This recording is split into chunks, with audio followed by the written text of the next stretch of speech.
प्रिय विद्यार्थियों, नमस्कार।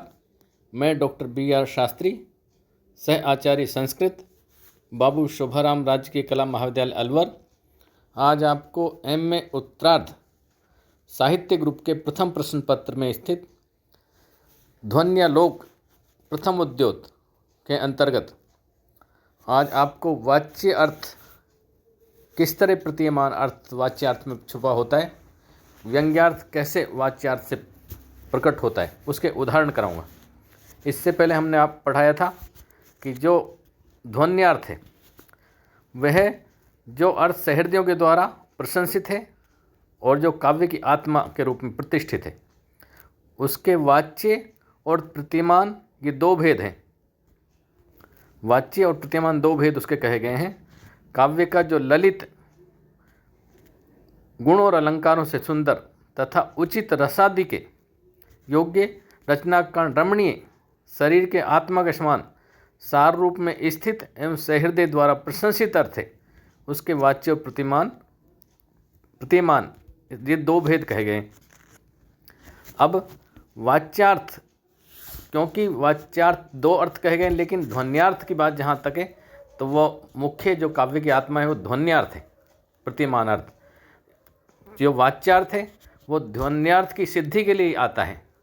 अब यहाँ वाच्यार्थ में ध्वन्यार्थ या प्रतिमान अर्थ किस तरह सिद्ध होता है, ये इसमें आज के वीडियो में वो उदाहरण से सिद्ध करेंगे। तो उदाहरण दिए गए वाच्यार्थ के प्रतिमान अर्थ। यद्यपि वाच्य और प्रतिमान अर्थ की भिन्नता के अनेक हेतु हैं, तथापि इस प्रसंग में ध्वनिकार स्वरूप के भेद से प्रतिमान वस्तु ध्वनि का वाच्य अर्थ से भेद प्रदर्शित कर रहे हैं। किन्हीं स्थलों पर वाच्य अर्थ के विधि रूप होने पर भी उससे आक्षिप्त प्रतिमान अर्थ निषेध रूप हो सकता है, यथा जैसा कि उदाहरण है, ब्रह्म धार्मिक विश्रब्धा से शुनको अद्य मारितः तेन गोदान नदी कच्छ कुंजवासिना द्रप्त सिंघेन। हे धार्मिक पुरुष, अब तू यहाँ निश्चिंत होकर भ्रमण करो, क्योंकि गोदावरी नदी के किनारे के कुंजों में रहने वाले मदमस्त सिंह ने आज उस व्रत कुत्ते को मार दिया है। ब्रह्म धार्मिक विश्रब्धम, है धार्मिक, अब तुम निर्भय होकर वहाँ विचरण करो, क्योंकि से सुनको अद्य सुनके उस कुत्ते को मार दिया है। किसने? गोदा नदी कच्छ कुंजवासी ने, गोदावरी नदी के किनारे के कुंजों में रहने वाले द्रप्त सिंगेन मदमस्त सिंह ने आज उस कुत्ते को मार दिया है। हाल ही गाथा सप्तशती की इस गाथा का अभिप्राय यह है कि गोदावरी नदी का तट किसी पुंसचली नायिका का संकेत स्थान है, जहाँ की वे अपने प्रेमी से मिलने के लिए जाया करती है। उस स्थल की मनोरमता के कारण एक धार्मिक पंडित वहाँ संध्योपासना का और भ्रमण करने के लिए जाने लगा और वहाँ फूल पत्तियाँ तोड़ने लगा।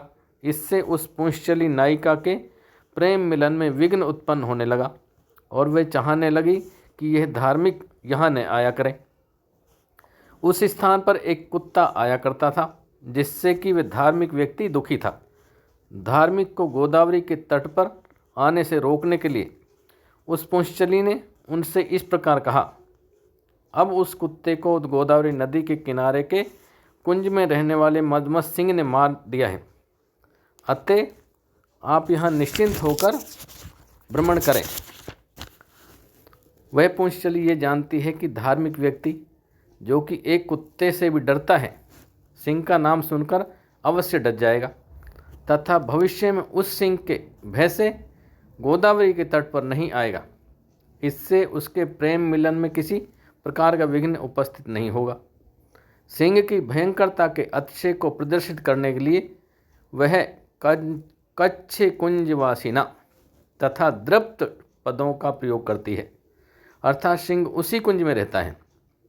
कच्छ कुंजवासिना उन्हीं कुंजों में रहने वाला, जहाँ वे धार्मिक घूमता है और पत्र पुष्प तोड़ता है, और वह सिंह द्रप्त है मदमस्त है, उसको किसी प्रकार हटाया नहीं जा सकता। देखिए, इस वाक्य में भ्रम पद का वाच्यार्थ विधि रूप है। वह पुंश्चली उस धार्मिक व्यक्ति को निश्चिंत होकर भ्रमण करने के लिए कहती है। यद्यपि कह तो रही कि आप वहाँ पर निश्चिंत होकर भ्रमण करें, लेकिन उसका अर्थ ये नहीं। परंतु उस पुंश्चली का कहने का अभिप्राय यही है कि धार्मिक पुरुष वहाँ भ्रमण न करे। सिंह की भयंकरता धार्मिक व्यक्ति के वहाँ भ्रमण का निषेध करती है। ये कहा वो भयंकर सिंह ने मार दिया है, तो इससे वो और अधिक डर जाएगा और वो वहाँ नहीं जाएगा। यद्यपि वो कहते रहे कि उस कुत्ते को भयंकर सिंह ने मार दिया है, अब आप वहाँ निश्चिंत होकर जाएं। लेकिन यहाँ ये देखने योग्य बात है वो ये कि जब वो कुत्ते से डरता था तो अब तो वहाँ शेर घूमता है, इसलिए वो शेर के डर कर वहाँ नहीं जाएगा। ये प्रतिमान अर्थ निषेध रूप है। विधि और निषेध परस्पर भिन्न होते हैं, अतः वाच्य विधि अर्थ और प्रतिमान निषेध अर्थ भी परस्पर भिन्न होंगे। तो और कहीं वाच्यार्थ के निषेध रूप होने पर व्यंग्य अर्थ विधि रूप होता है। जैसे ये उदाहरण दिया है, श्वश्रुरत्र निमज्जति अत्राहम दिवस के प्रलोके माँ पथिक रात्र्यंधक शय्यायाम मम निर्मक्षसी।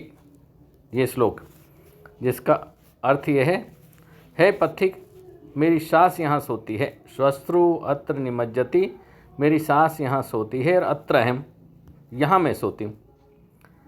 है पथिक यहाँ मेरी सास सोती है और यहाँ मैं सोती हूँ। दिवस के प्रलोके दिन में अच्छी तरह देख लो, तुम दिन में अच्छी तरह देख लो। माँ पथिक रात्रि अंधक है, रात्रि माँ पथिक है पथिक, मामन मत करना, रात्रि अंधक रात्रि के अंधेरे में, रात्रि के अंधेरे में है पथिक। सय्यायाम मम निर्मक्षसी कहीं मेरी सैया से तुम टकरा मत जाना, है मेरी सैया पे गिर मत जाना। वो ये कह रही पथिक से। यह आर्या गाथा सप्तशती की कथा का श्लोक है। एक विवाहित महिला का पति परदेश गया हुआ है, उसके घर एक पथिक अतिथि रूप में आता है। उस महिला के प्रति वह आकर्षित होता है तथा वह महिला भी पथिक से मिलने के लिए उत्सुक है, परंतु महिला की सास की उपस्थिति उसके मिलने में बाधक है, क्योंकि वो पथिक वहाँ आया है और उस महिला के घर रुक गया। महिला की भी उसके प्रति पथिक के प्रति आसक्ति जागृत हो जाती है, लेकिन वो देखती है कि कहीं सास इसमें बाधक नहीं बने। तो महिला उस पथिक को रात्रि में मिलने के लिए निमंत्रण देती है। वह दिन में उस पथिक को अपनी तथा अपनी सास की सैया की पहचान करा देती है। तो वह श्लोक उससे कहती है पथिक से, है पथिक तो अच्छी तरह दिन में ही देख लें, यहाँ मेरी सास सोती है और यहाँ मैं सोती हूँ, कहीं मेरी सैया से टकरा मत जाना। अब यद्यपि वो कह तो यही रही है कि मेरी चारपाई से टकरा मत जाना, लेकिन उसका अर्थ यहाँ यह आ रहा है कि तू अच्छी तरह से देख ले, कहीं मेरी सास की सैया पे मत चले जाना। यहाँ मम शय्यायाम माँ निर्मक्षसी मेरी सैया में मत गिर जाना, ये वाच्य प्रतिषेध रूप अर्थ है, परंतु इसमें प्रतिमान अर्थ है रात्रि में मेरी सैया में अवश्य गिर जाना, मेरी सैया पर ही आना। ये अर्थ विधि रूप है। इसका वाच्य प्रतिषेध रूप अर्थ से प्रतिमान विधि रूप अर्थ बिल्कुल भिन्न है। तो यद्यपि वो मना कर रही है कि मेरी सैया पर मत गिरना, लेकिन उसका विधि रूप अर्थ है कि तुम मेरी सैया पर ही आना। और कहीं वाच्यार्थ के विधि रूप होने पर प्रतिमान अर्थ अनुभयात्मक ने विधि रूप और ने निषेध रूप होता है। जैसे ये उदाहरण कि न तो विधि रूप हुआ और न ही निषेध रूप हुआ। जैसे ये श्लोक है, व्रज मम एव एकस्या भवन्तु निःश्वास रोदितव्यानि मा तवापि तया विना दाक्षिण्य हस्तस्य जनिष्यत। ये श्लोक है। एक नायिका का प्रेमी किसी दूसरी नायिका से भी प्रेम करता है और उससे मिलने के लिए जाता रहता है, परंतु वह अपनी पहली प्रेमिका के प्रति कठोर आचरण न करके प्रेम प्रदर्शित करता है। वो अपनी पहली नायिका के प्रति प्रेम प्रदर्शित करता है। दूसरी प्रेयसी से मिलकर वह जब पहली नायिका के पास आता है तो उसके शरीर पर संभोग के चिन्ह स्पष्ट हैं, जिनको देख करके वह पहली नायिका, खंडित नायिका, क्रोधित नायिका है जो इस प्रकार कहती है, क्योंकि वो दूसरी नायिका के पास होकर आए, लेकिन पहली नायिका को ऐसा दिखाता है जैसे वो उसके प्रति अधिक प्रेमरत है और वहाँ नहीं गए।